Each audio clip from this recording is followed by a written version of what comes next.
Graça e paz, irmãos. A saudação é uma saudação cristã. Aliás, alguns dizem que a saudação na igreja primitiva era a alegria do Senhor seja convosco. Biblicamente nós temos a saudação, a paz do Senhor. Mas o apóstolo Paulo dizia graça e paz, não é isso? É muito importante nos juntarmos depois do pós-pandemia. E alguém diz, não pastor, não acabou ainda, certo, mas dizem os entendidos que nós estamos numa endemia. Então já se pode reunir e graças a Deus, porque nós que estamos aqui podemos dizer com o salmista, né? Alegrei-me quando me disseram vamos à casa do Senhor. O ser humano é um ser social. E quando a pessoa é obrigado a ficar sozinho, ele não fica realizado. Deus nos criou para nos comunicar. Tanto é que nos presídios, um dos castigos é a solitária, né? A pessoa fica lá, mas graças a Deus que temos essa liberdade. E eu gostaria de agradecer ao pastor Renê pela sua simpatia e pelo seu carinho, também a irmã Karine, né, que entrou em contato conosco. A igreja nem nos conhece, mas confia na sua liderança e a liderança confia na liderança da denominação e nós confiamos em Deus. Então, para que os irmãos possam conhecer quem vai ler a Bíblia e falar uma porção da palavra de Deus nesta noite, não é uma questão de pejorativamente a pessoa, ele está se apresentando, mas o objetivo é saber quem está falando. Por outro lado, me dá vontade de falar, a Karine, fica em pé, quanto tempo você foi batizada? Tá, quanto tempo? Se a gente fizesse isso aqui, dava meia-noite e não terminava, né? Mas, da minha parte, eu posso falar. Eu fui batizado com 12 anos de idade e fiquei assim muito feliz quando o Vinícius, né, me acompanhou. Eu me senti naquela idade quando me batizei. Já fiz 72 anos, 46 anos no ministério pastor. Já tenho 46 anos que sou pastor e 40 anos e 6 meses missionário dos irmãos. 40 anos e 6 meses nomeado pela Junta de Missões Nacionais. Então, o privilégio de vir aqui é a primeira vez. Eu não nasci no Rio de Janeiro, mas vim para o Rio de Janeiro com 2 anos de idade. E fiquei aqui até os 30 anos. Depois eu fui para o Nordeste, fiquei 24 anos no Nordeste, 10 anos no estado de São Paulo e voltei para o Rio de novo. E agora estou trabalhando com a irmã Maria Helena, trabalhando na mobilização de todo o Rio de Janeiro, mas nunca tinha vindo aqui. Já vim várias vezes na Centenário de Corumbandê, mas na primeira vez, mas sempre tem a primeira vez, não é isso? E aí, brevemente, eu quero me convidar a voltar. Mas aí o pastor vai dizer, não, mas fala primeiro para ver se vale a pena, né? Mas Deus é que nos orienta. Se nós estamos aqui, não é isso? E eu vim com o Felipe e nós quase não passávamos ali, muita chuva, né? Petrópolis voltou a correr perigo, choveu muito. Felipe, pode ficar em pé, ele já terminou o curso de bacharel em teologia, é membro lá da Igreja da Liberdade, né? na Tijuca, e está conosco nesta noite. Nós vamos passar um vídeo, aliás, meu nome é complicadíssimo, quase muita gente é registrado de um jeito e a pessoa lê de outro, ao invés de Z, é X. O exemplo que eu dou é a palavra exemplo, exercício e tal, mas a igreja não tem culpa, né? Quando fala Ezequias, só se escreve com Z, né? Na melhor das hipóteses com S, mas com X é difícil. Mas também só conheço... já mudou, viu? A tecnologia hoje, eu fico muito...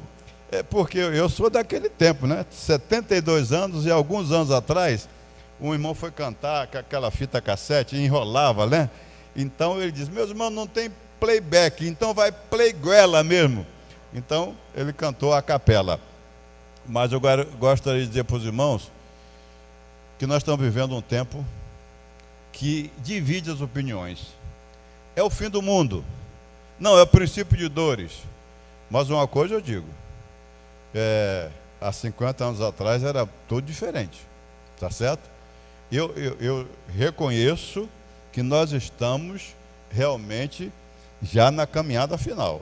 E eu vi esse vídeo, eu queria passar esse vídeo para os irmãos, que fala sobre os sinais dos tempos, né? Vamos ouvir e ver esse vídeo. Se for até as 8 horas hoje, pastor, me perdoa.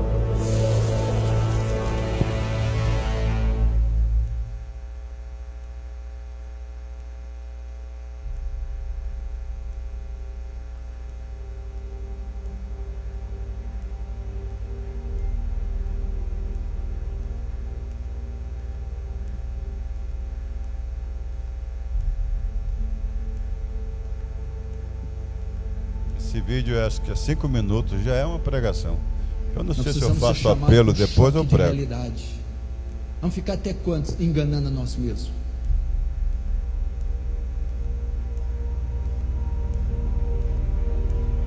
Olha o que está acontecendo com o mundo. Você não está vendo os sinais? Você não está vendo o governo que está fazendo com a nação? Você não está vendo a crise política, econômica em todo mundo, na Europa, nos Estados Unidos? Você não está vendo o clima, a natureza, a terra oscilando como um bêbado, os abalos sísmicos? Você não está vendo a parte religiosa toda corrompida? São sinais que apontam para a volta de Jesus. Jesus está voltando. A Bíblia diz que a volta do Filho do Homem será semelhante aos dias de Noé.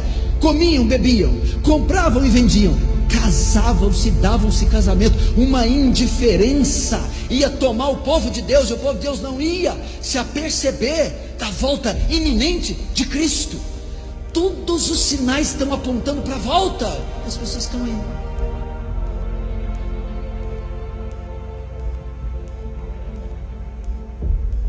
Há um salva-vidas gritando: há 2 horas daqui tem uma onda de 300 metros, corram, salvem suas vidas.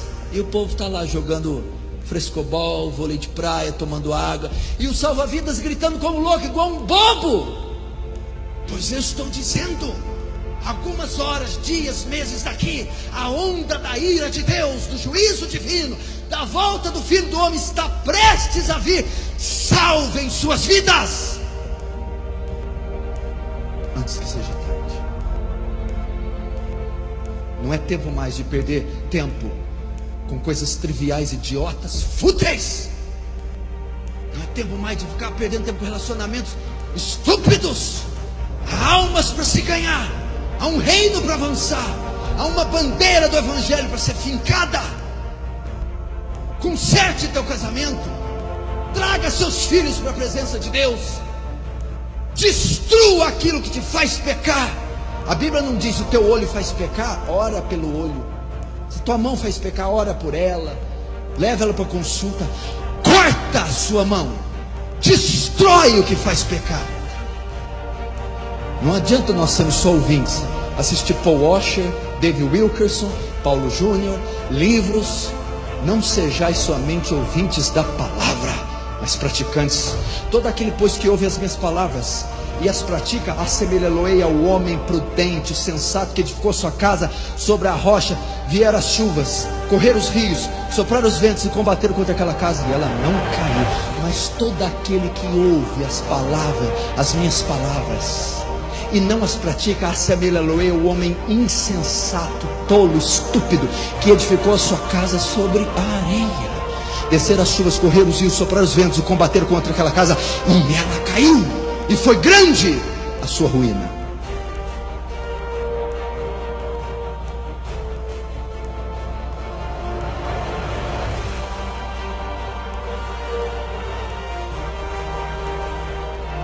Não fica constrangido, não fica com raiva de mim não. Eu não vim falar o que você quer ouvir, mas o que você precisa ouvir. Deus exorta aquele que Ele ama e corrige aquele que tem por filho. Quando ouvirdes a voz do Senhor, não endureçais o vosso coração.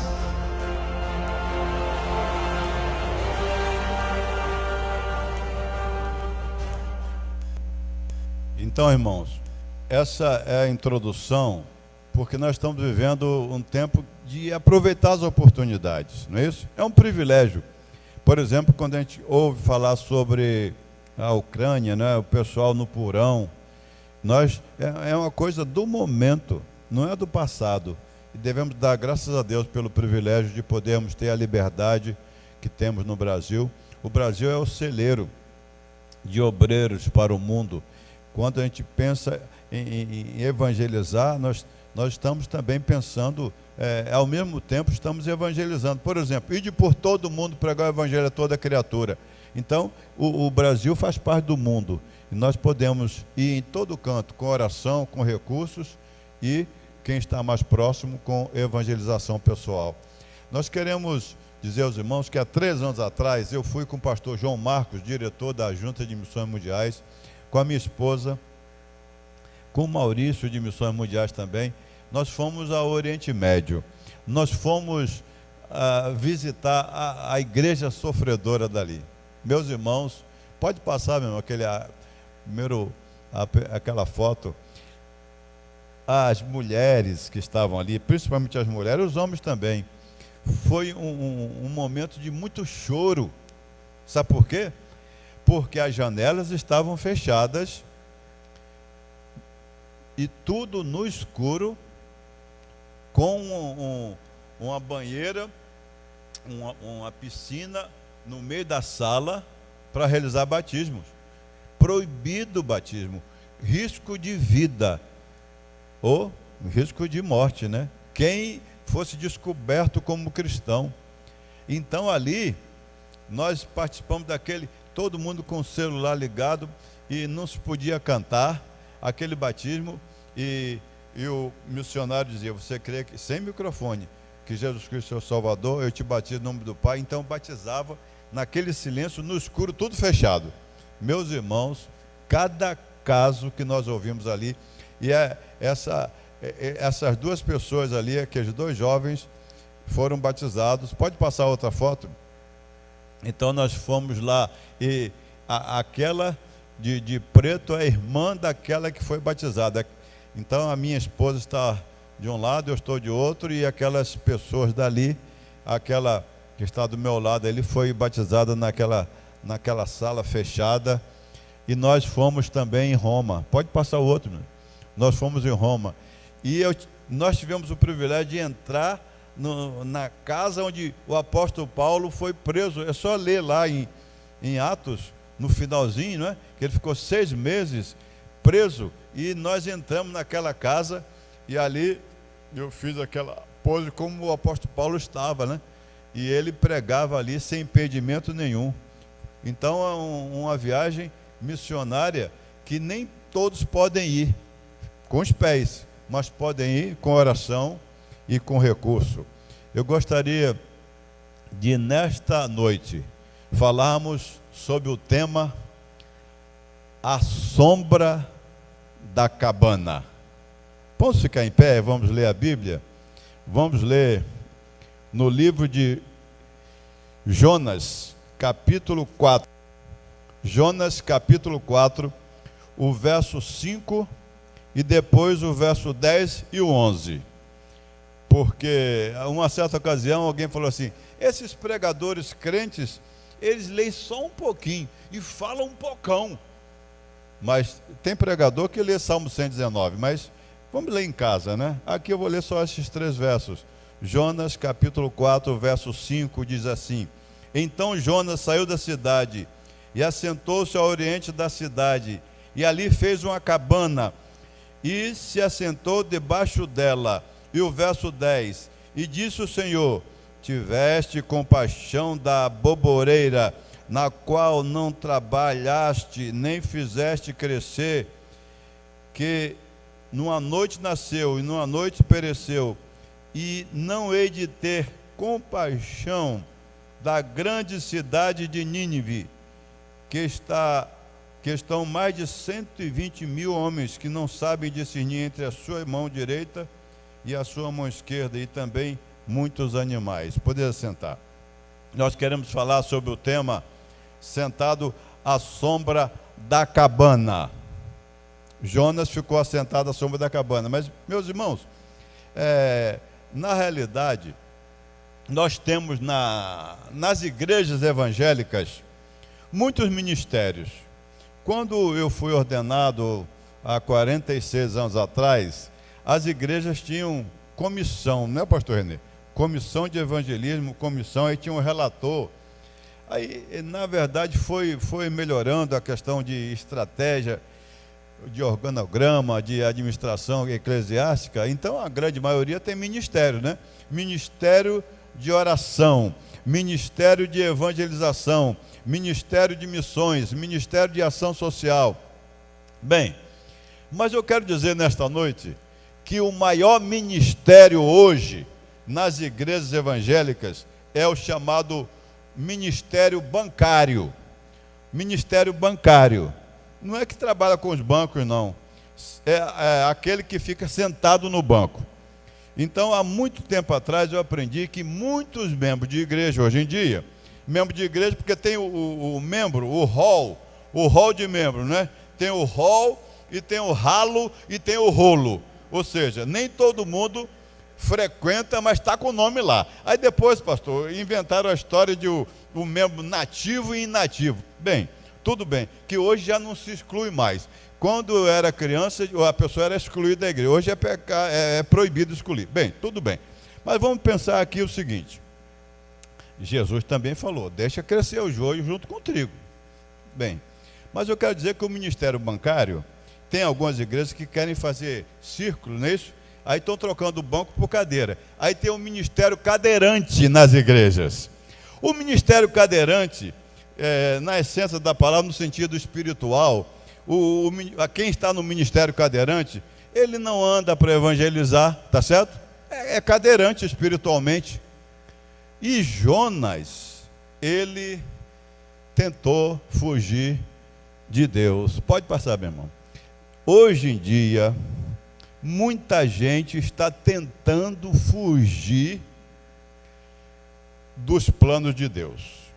Eu já dirigi a Cristolândia no Rio de Janeiro, no estado, tínhamos 8 unidades na época, e a Cristolândia, em várias unidades, passou um filme que há muitos anos atrás eu passava, o chamado A Cruz e o Punhal. E aí tinha a história do livro Foge, Nick, Foge. Era um cara que estava fugindo sempre da pregação, até que no final se converteu. O ser humano vive fugindo de Deus. Adão, onde estás? O pecado leva o homem a fugir de Deus e dos planos de Deus. Mas o sangue de Jesus tem poder e nos purifica de todo pecado. E aí, Jonas tentou fugir de Deus, mas o Salmo 139, verso 7, diz assim: para onde me fugirei da tua presença? Então você que está aqui hoje, está ouvindo a palavra de Deus, não fuja mais. Deixe que a palavra tome conta do seu íntimo e do seu coração. E saia daqui diferente para melhor. Vou falar diferente para melhor, lá no Rio Grande do Norte, onde ficamos quase 24 anos pregando lá, plantando igreja, uma cidade que ninguém queria nada. A igreja tinha acho que 30 anos e 30 membros, e teve uma série de conferências de domingo a domingo. Série de conferências pregação evangelística de domingo a domingo. E não houve decisão. Quando chegou no domingo, o pastor disse: meus irmãos, quero dizer uma novidade para a igreja. Houve uma decisão. Todo mundo diz: glória a Deus, eu decidi ir embora dessa cidade. Mas veja bem, na verdade, você às vezes toma uma decisão na base da emoção. Uma vez numa cruzada Billy Graham, eu era conselheiro e tinha mais de 300 pessoas na frente. E aí a gente aprende, né? O diagnóstico imediato, a questão seguinte: a primeira pergunta, como é o seu nome? A segunda, o que é que você veio fazer aqui na frente? Para saber. Uma menina disse, uma menina chorando, uma jovem, eu disse: como é o seu nome? Ela falou o nome, né? Marli, tal. E você está chorando, o que é que você veio fazer aqui na frente? Eu estou chorando porque eu estou com uma baita dor de dente. Por que você veio à frente? Minha mãe me obrigou. É decidido? Que decisão é essa? Então, às vezes, a pessoa, um levanta a mão, o outro levanta também, porque são viciados em consagração de vida, e na segunda-feira continuam do mesmo jeito. Então, na verdade, a decisão que Deus quer é uma decisão íntima, verdadeira. E eu quero dizer para os irmãos que Deus deu uma segunda oportunidade para Jonas. Deus deu. Olha, Nínive era um país estrangeiro. Ele era judeu e Nínive pertencia à Síria. Nós estamos em missões mundiais, né?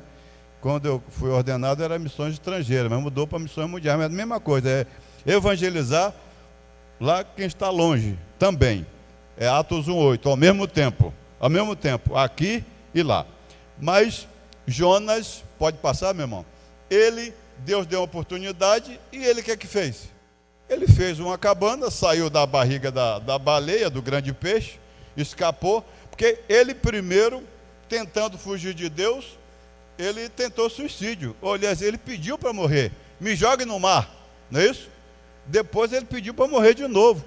Quer dizer, a pessoa fica tão desgostoso fugindo do plano de Deus que prefere a morte. E ele fez uma cabana e sentou-se à cabana, sentado à sombra da cabana da contemplação. E a gente fala, ou você da poltrona, ou você do banco, ou você que está vendo televisão. Diz a Bíblia, ele ficou debaixo da cabana até ver o que ia acontecer na cidade. Aí nos lembramos da televisão. Tem gente que chora, tem crente que chora, vendo lá a Ucrânia, não é isso? Tem gente que chora, vendo tanta gente que morre com a pandemia. Ele está sentindo compaixão. Mas o nosso tema deste ano que precisamos viver é: viva a compaixão. E não apenas sentir compaixão. Nós temos que colocar pernas na nossa oração. Nós temos que ofertar sentindo que faz falta. Eu quero dar um testemunho pessoal, meus irmãos. Quanto mais eu dou para missões, eu ajudo a obra missionária, milagrosamente, não que eu seja neopentecostal, mas Deus me abençoa. Eu tenho certeza, por exemplo, tem gente que dá o que sobra.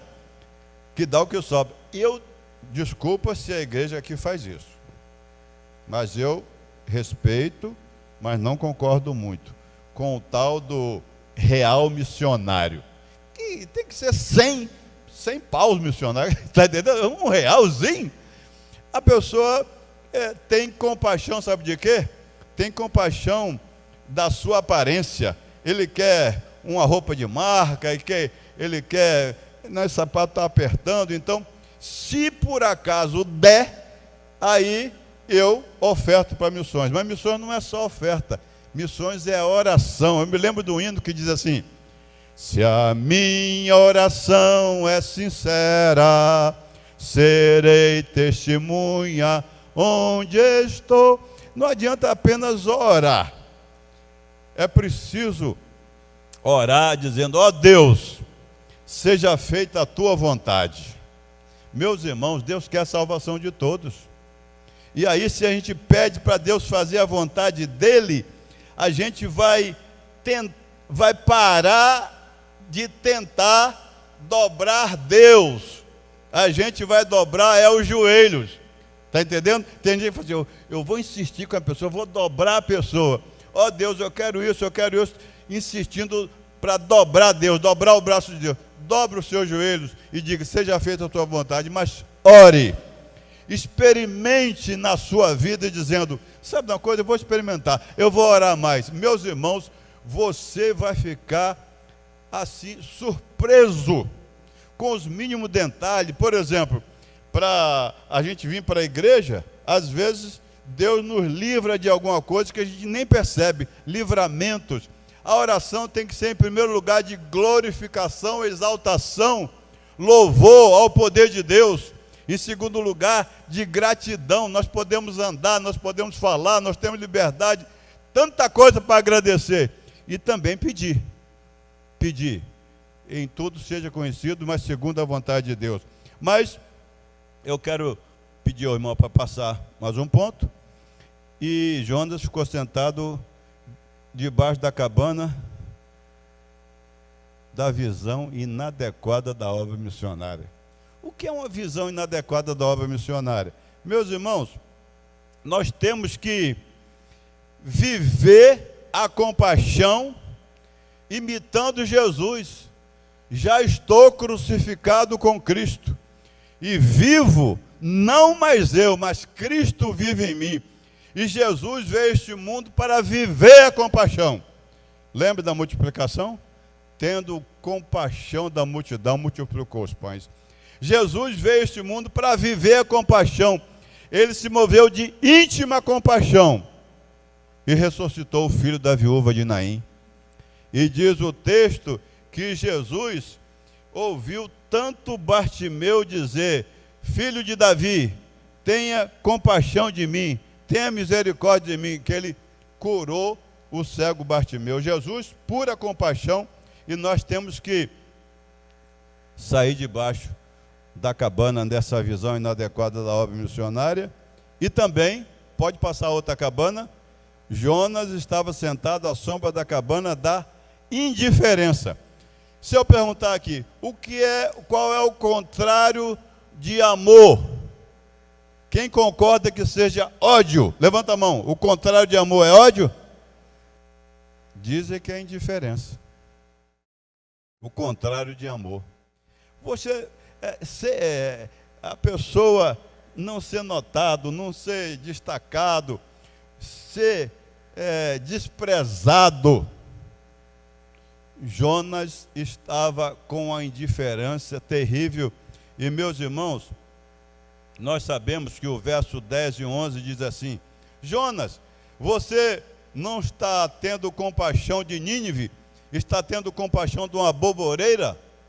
Nós precisamos viver a compaixão com aqueles que estão ao nosso lado. Meus irmãos, nós sabemos que o objetivo de viver compaixão não é para o nosso bem-estar, é por amor.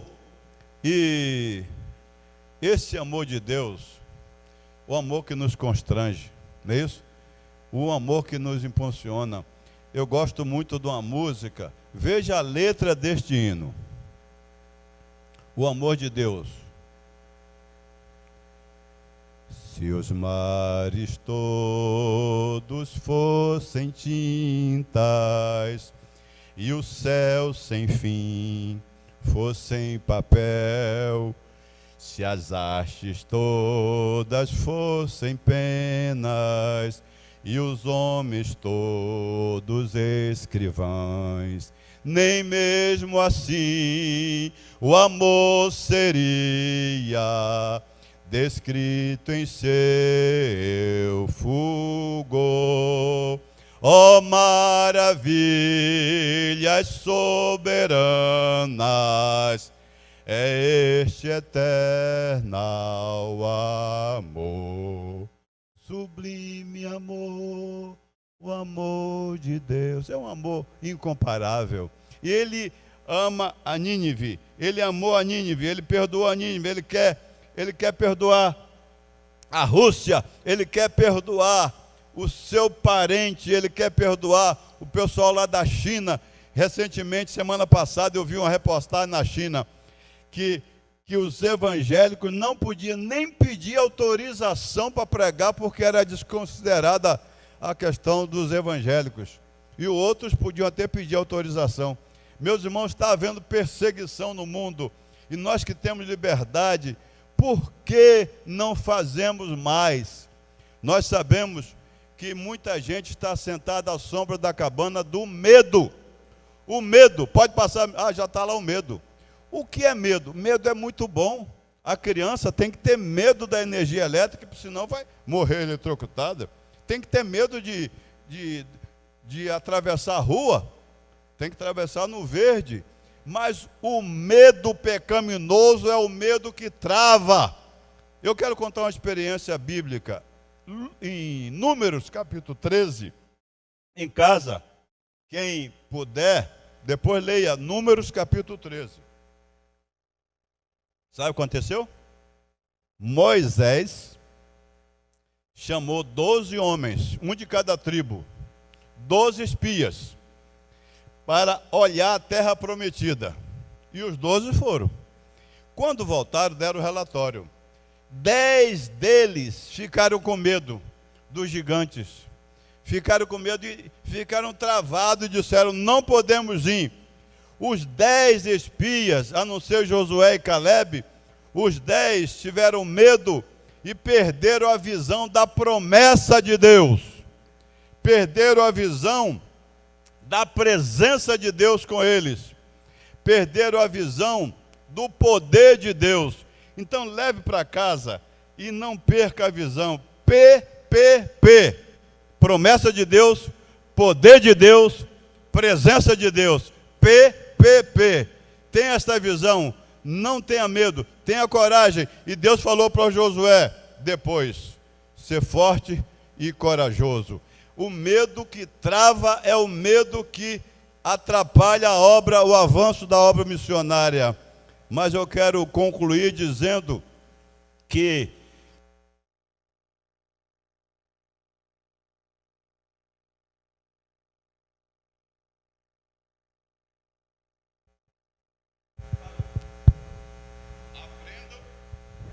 a qualquer momento cada um vai dar conta de si mesmo a Deus. E eu desde criança eu vi muitas vezes uma peça chamada Mãos Vazias. Mãos vazias. Meus irmãos, cada um vai receber galardão. Agora, meu pai dizia que alguns falavam assim, meu pai era diácono, né? Não me importa de ter muita coroa, de trabalhar muito para Deus, não. Eu quero ir para o céu, mesmo que seja com um chapeuzinho de couro, não quero uma coroa de estrela. Isso é egoísmo. Você precisa ser grato. Nunca você vai retribuir a bênção de Deus, mas ser grato, por amor. Eu quero dizer que um certo homem queria ser paraquedista. Um rapaz se alistou no exército, e aí ele era do exército, nunca tinha dado o salto. Para ser paraquedista tem que saltar. E ele, o coturno, a bota era preta. E até aquele que quer ser paraquedista e não tem a bota marrom, não é paraquedista ainda, ele tem um apelido, ó, pé preto. Ó, o pé preto. Não é ainda paraquedista, mas ele treinou 6 meses e foi dar o salto para ser paraquedista. Quando ele viu os homens lá embaixo, pequenininho, e ele lá em cima, ele ficou com medo. E todo mundo saltando, aí ele parou, travou, com medo. Tem gente que tem medo de evangelizar, tem medo de abrir a boca. Não confia suficiente em Jesus, dizendo: Jesus, usa minha boca, eu quero. Mas muitas vezes é o pecado que te traz medo. Todo dia vá dormir pedindo perdão, mas no outro dia não cometa o mesmo pecado não, porque aquilo não foi arrependimento, tá certo? Olha Pedro e Judas. Pedro se arrependeu, mas Judas só se entristeceu e se suicidou. Meus irmãos, tenha coragem. E aquele futuro paraquedista parou e o sargento falou assim: se você não pular, vou te empurrar. O avião já pulou todo mundo, só falta você. Ele disse: eu estou com medo, sargento. Ele disse assim: quando você saltar, você olha para cima. Se o paraquedas abrir, amém, você vai chegar lá embaixo. Mas se não abrir, tem um reserva. Puxa o reserva. E se o reserva não abrir, ainda dá para você entregar sua alma a Deus. E aí ele mais com medo ficou. Aí quando ele estava assim, o avião tinha que descer. Aí o sargento deu-lhe um empurrão. Aí o paraquedas abriu. No outro dia ele foi abraçar: muito obrigado, eu vou ser paraquedista porque o senhor me empurrou e tal. E a Bíblia diz em Isaías capítulo 6, verso 8, diz assim: eis-me aqui, Senhor. E tem gente que para aí, parece que o diabo dá uma mudeza na pessoa, e em vez de falar envia-me a mim, ele para aí. Eis-me aqui, Senhor, eis-me aqui. A Bíblia diz: envia-me a mim. Quero dar a metade do meu salário de março para missões mundiais, e Deus vai me sustentar. Vamos ultrapassar 8.000, porque está havendo guerra, e está ameaça de guerra, e quem sabe vai ser a minha última oferta neste mundo para missões. Missões é recurso, joelhos dobrados. e evangelização para os vizinhos e parentes. Mas aí, meus irmãos, se você tiver medo, diga assim: eis-me aqui, Senhor, empurra-me a mim. E quando você libera Deus, Ele vai te empurrar como aquele sargento, e você vai ser promovido, ter bota marrom, ter uma águia, salário maior, paraquedista, deu um salto para servir melhor a Jesus. Mas eu vou concluir dizendo que quando eu estava fazendo seminário há pouco tempo atrás, o professor de homilética disse: tem gente que, tem pregador que diz assim: olha, eu já vou terminar. É igual ao avião, ali no galeão, ou sei lá, ele não tem problema, então vai, daqui a pouco sobe de novo, não é isso? O pregador diz: estou terminando, vai, conta outra história e vai. E aí, eu estava na Guia da Liberdade, uma vez, e contei essa história, e o pastor, que já até morreu, nunca tinha ouvido essa história. Eu falei: mas essa história é tão antiga. O pregador já tinha passado a hora de terminar. E está falando, todo mundo dizendo amém, amém, amém. Aí o pastor do lado, o pastor ainda está caladinho, né? Mas o pastor do lado disse: amém, Faraó, amém, Faraó. Ele não entendeu. Deu: pastor, por que todo mundo dizia amém e o irmão dizia amém, Faraó? Eu queria que você entendesse, pregador. Deixa meu povo ir. Tá certo? Então, se você no seu pensamento diga amém, Faraó, diga assim: é Deus que quer que eu ouça mais. E eu quero terminar dizendo o seguinte: a sombra da cabana da procrastinação. O diabo não quer o avanço da obra de Deus, não.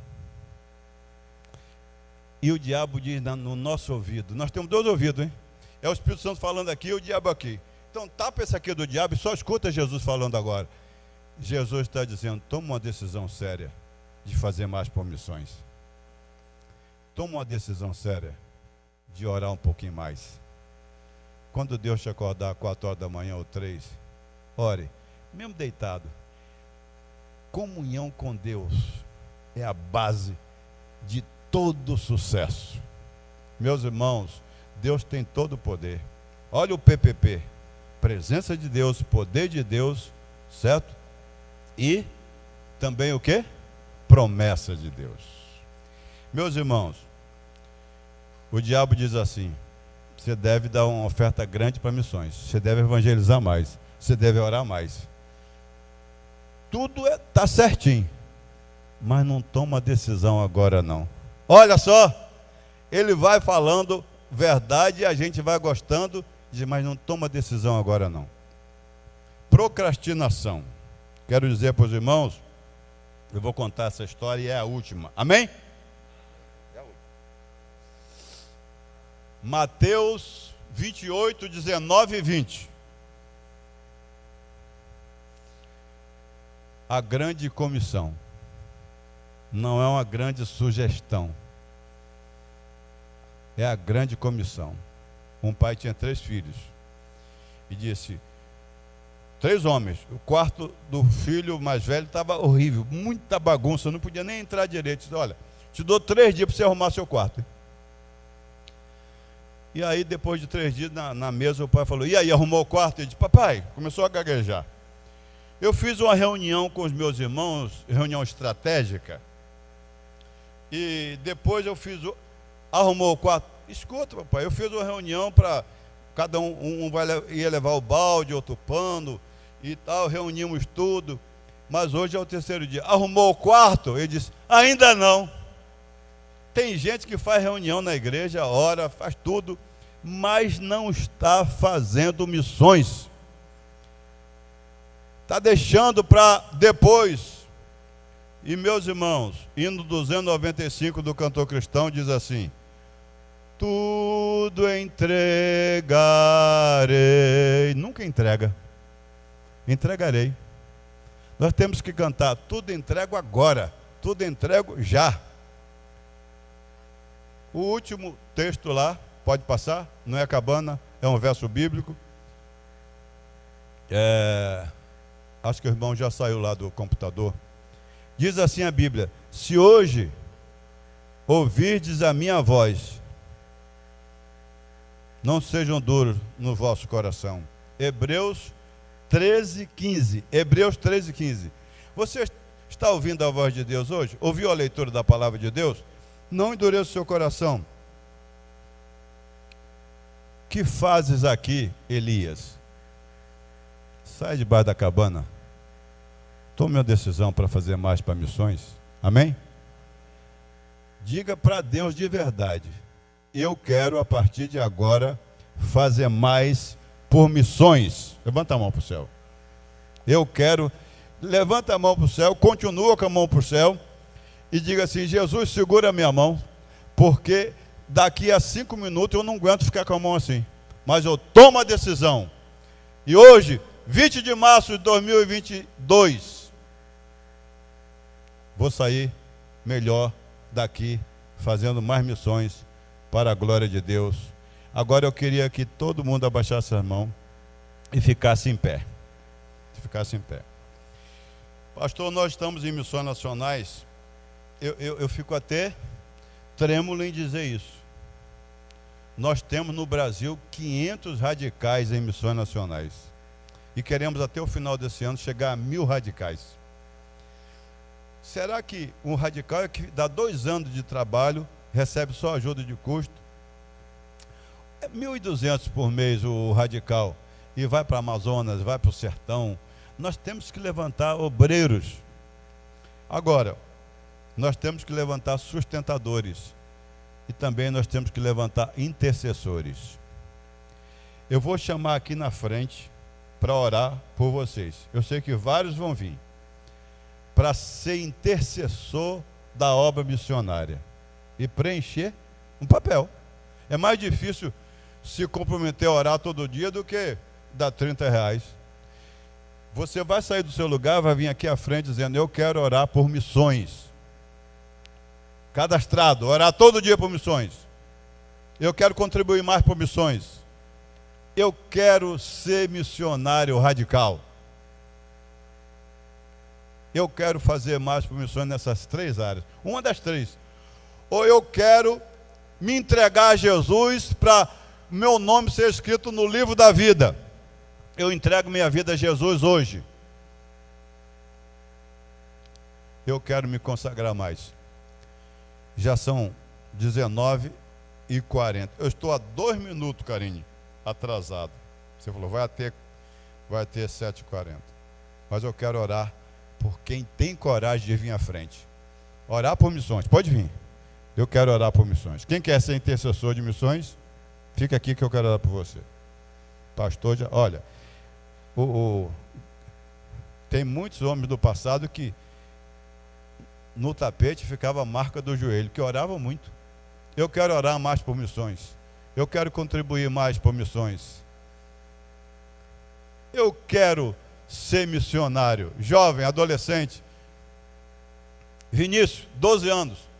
Deus não está te chamando agora para você ser um missionário? Se Ele está, vem. Se não está, fica aí. Quem quer ser um missionário? Pode ser 12, 13, 14, 15, 16, 17, 18. Vem à frente dizendo: eu quero que Deus me sustente na obra missionária. Pode vir. Qualquer idade, pode vir. Deus abençoe. Uma vida vale mais do que o mundo tem. Pode chegar mais para perto aqui. Chega mais para perto de mim. Todo mundo que está aqui, pode vir. Mais alguém quer se entregar para a obra missionária? Para ser de Jesus de verdade agora? Para ser intercessor? E eu vou pedir ao futuro pastor Felipe, ele vai ser ordenado agora, que vem aqui à frente. E você vai preencher isso aqui, vai botar intercessor, tá certo? Vai botar missionário. Pode escrever aqui na frente. Mas bota o seu nome e endereço que eu quero levar essa ficha. E nós vamos orar. Eu gostaria que todo mundo abaixasse a cabeça e nós vamos orar. Ó Deus, obrigado pela saúde, pela liberdade, pela Tua palavra, pelas decisões tomadas. Te agradecemos por esta igreja, pelo ministério, por cada auxiliar, por cada ajudante. Ó Deus, fortalece essa igreja, nos sustenta para avançarmos mais para a glória do Teu nome. Abençoa a saúde e a decisão de cada um de fazer mais por missões. Te louvamos Te agradecemos. Em nome de Jesus. Amém. Olha, pode entregar e cada um preencha e me entregue antes de ir embora, tá certo? Deus abençoe, pastor Renê, que vai encerrar. Pode pegar e preencher e me entregar. Pastor, desculpa que na próxima vez eu vou atrasar só 10 minutos. Hoje foi 5. Deus abençoe a todos.